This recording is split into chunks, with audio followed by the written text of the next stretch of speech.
Hello students, welcome back to my channel. तो आज हम डिस्कस करने जा रहे हैं एग्ज़ाम में जो कल टास्क अपीयर हुए थे, writing task 1 and 2 and academic की रीडिंग के पैसेजेस। एंड इसके साथ हम जीटी में जो दो टास्क आए थे, टास्क 1 एंड टास्क 2, वो भी डिस्कस करेंगे। Let's start. जो टास्क 1 आया था वो मतलब डेटा तो एग्जैक्ट नहीं था, डेटा थोड़ा सा चेंजेस आते हैं, डेटा एग्जैक्ट नहीं आता कभी भी। सो ये था the change in the number of people taking part in 5 different physical activities between 2001 and 2009। आप ऐसे कुछ टास्क प्रिपेयर कर सकते हो, मीन्स कंपैरिजन कैसे करना है। अगर आपको ये पता होगा तो आप उसको इफेक्टिवली लिख पाओगे। So this was the task 1 and task 2 जो था उसमें वैसे कभी तो ऐसे आया ही नहीं कि जब हमें एडवांटेजेस ये पूछा गया हो कि एडवांटेजेस डिसएडवांटेजेस से ज़्यादा है, उसके अलावा भी एक क्वेश्चन आए। बट जो कल टास्क आया था उसमें 2 क्वेश्चन थे। What type of old building should be preserved, 2 answer करने थे आपको कि किस तरह की बिल्डिंग, ओल्ड बिल्डिंग्स को प्रिजर्व करना चाहिए। And second one was, do you think the advantages of preserving old buildings outweigh the disadvantages.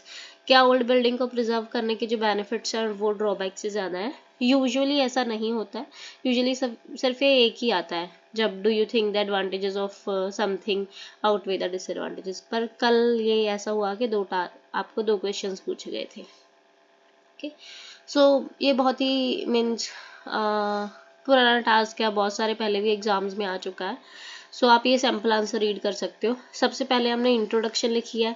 क्या करना होता है इंट्रोडक्शन में, आपने paraphrasing, then after that thesis line. जैसे some people believe that only selected old buildings deserve preservation rather than conserving every historical structure.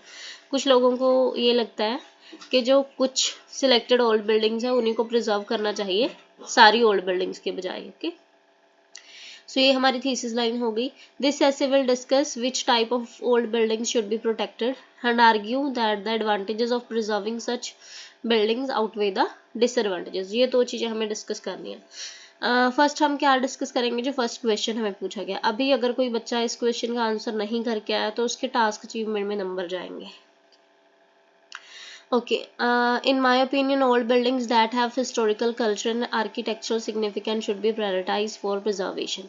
जो buildings हैं मेरे हिसाब से जिनकी कोई historical value है ना, उनको preserve करना चाहिए।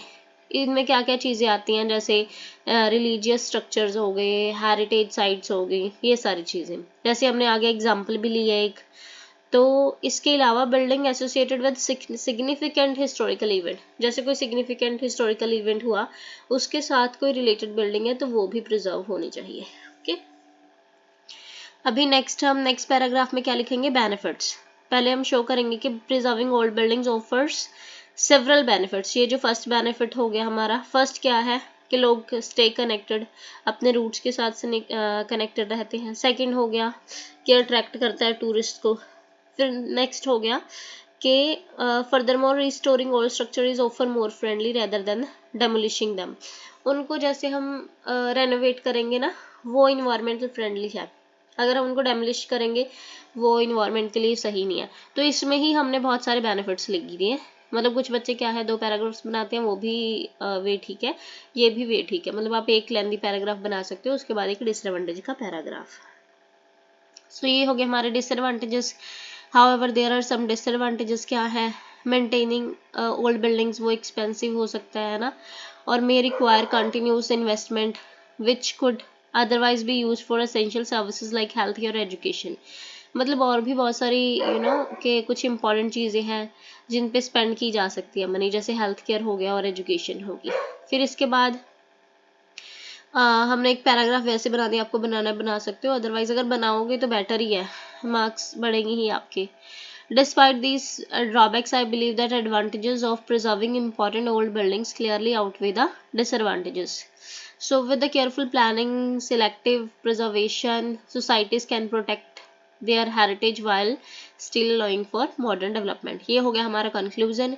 Not all building need to be preserved। सारी बिल्डिंग को प्रिजर्व नहीं करना चाहिए, बट जिनकी ये वैल्यू है उनको प्रिजर्व करना चाहिए। ठीक है, फिर आगे लिख दिया कि लॉन्ग टर्म बेनिफिट्स हैं वो फार एक्सीड द चैलेंजेस इन्वॉल्व, के बेनिफिट्स हैं जो वो ज़्यादा है। अभी ये जो टास्क है मैं इसलिए आपको बता रही हूँ कि 9 बैंड्स का है, क्यों, रीजंस देखो। एक तो हमने सारे जो क्वेश्चन है ना उनको फुली एड्रेस किया है, अपने जो आइडियाज हैं उनको एक्सटेंड किया, एग्जांपल्स दिए हैं। दैट्स वाई जो टास्क रिस्पॉन्स होगा उसमें अच्छे मार्क्स मिलेंगे। सीसी कोहेरेंस एंड कोहेजन, मतलब आपस में वेल कनेक्टेड हैं जो आइडियाज है ना। पैराग्राफिंग भी जो है स्किलफुली मैनेज की गई है, तो इसलिए इसमें 9 है। नेक्स्ट आ गया लेक्सिकल रिसोर्स, इसमें रेंज ऑफ वोकेबलरी है वो 8 है, कुछ क्योंकि वर्ड्स हमने रिपीट भी किए हैं ना तो इसलिए इसमें 8 है। फिर grammatical range and accuracy, all जो ग्रामेटिकल सेंटेंसेस है वो सारे करेक्ट है, इसलिए इसमें 9 है। चलो आप मीन्स आइडियाज देख लेना, मेरा सिर्फ मोटिव था कि कैसे वो स्कोर्स को कैलकुलेट करते हैं आपके आर्स में। अभी जो लिसनिंग आई थी वो इजी नहीं थी, इजी टू मॉडरेट आई थी। अभी रीडिंग के कुछ पैसेजेस के नेम्स बच्चों ने बताए हैं, जैसे फर्स्ट पैसेज जो था museum and art of Australia पे था, ठीक है, 2 पैसेज। नेक्स्ट पैसेज जो था वो था floods control in the USA. Third passage जो था ओरिजिन ऑफ लैंग्वेज।